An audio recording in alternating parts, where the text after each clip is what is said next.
Hello friends, જય દ્વારકાધીશ। તો સ્વાગત છે તમારું મારા કિચનમાં।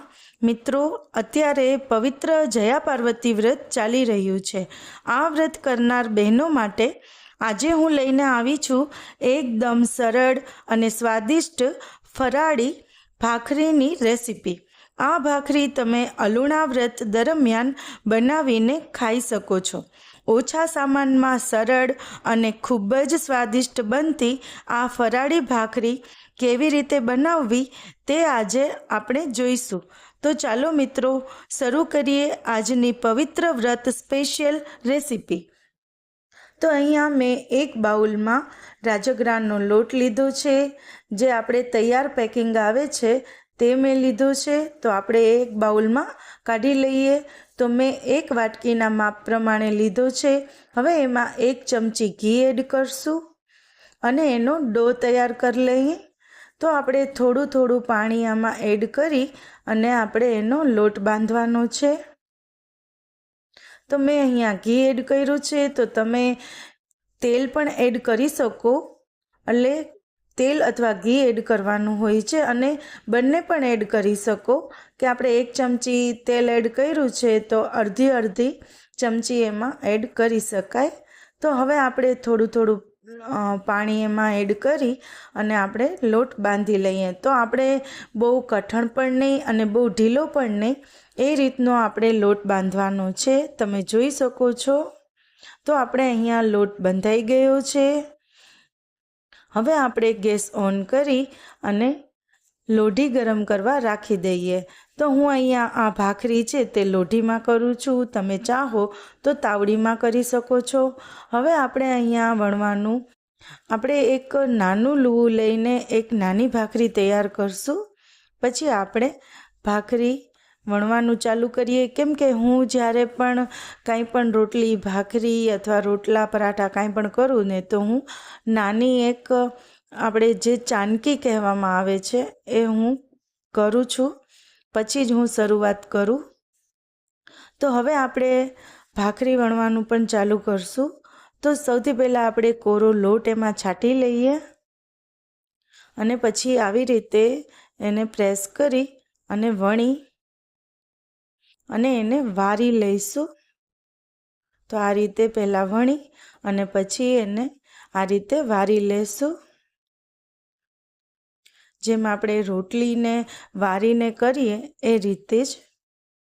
તો આ રીતે આપણે વારી લઈએ અને ફરી પાછું આપણે એને લોટ લગાવી અને ભાખરી વણવાનું શરૂ કરીએ।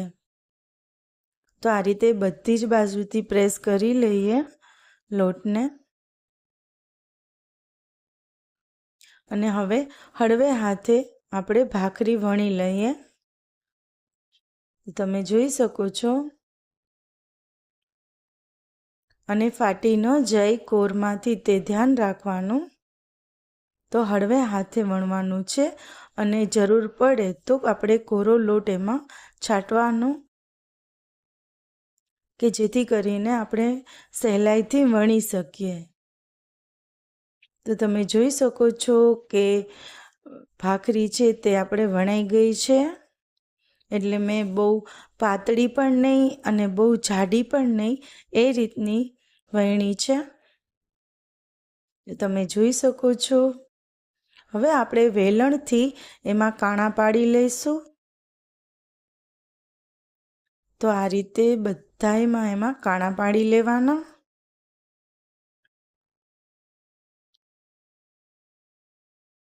તો તમે જોઈ શકો છો કાણા પડી ગયા છે। હવે આપણે એને શેકી લઈએ।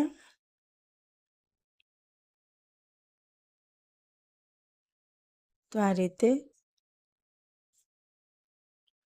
તો નીચેની સાઈડ સરસ શેકાઈ જાય એ આપણે જોઈ લઈએ। તો એમાં પહેલાં નીચેની સાઈડ શેકાઈ જાય પછી આપણે એને ઉથલાવી અને આપણે સરસ રીતના શેકી લઈએ। તો અહીંયા મેં કાપડની મદદથી, એક કોટનનું કાપડ છે એની મદદથી આપણે શેકી લઈએ।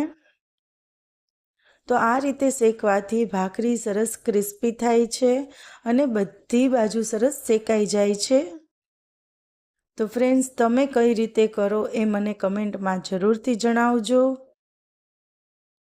તો તમે જોઈ શકો છો કે સરસ શેકાઈ ગઈ છે પાછળથી. હવે આપણે એ જ રીતે આગળની સાઈડ પણ શેકી લઈશું.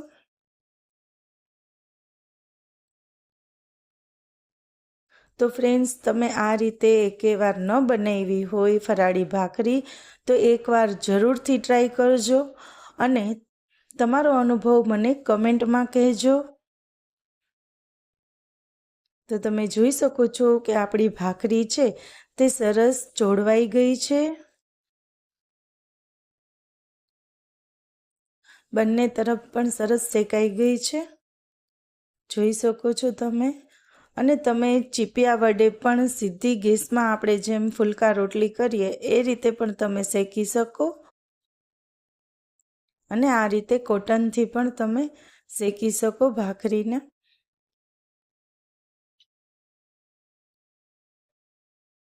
તો બંને તરફ સરસ કલર આવી ગયો છે અને આપણી ભાખરી છે તે સરસ શેકાવા માંડી છે.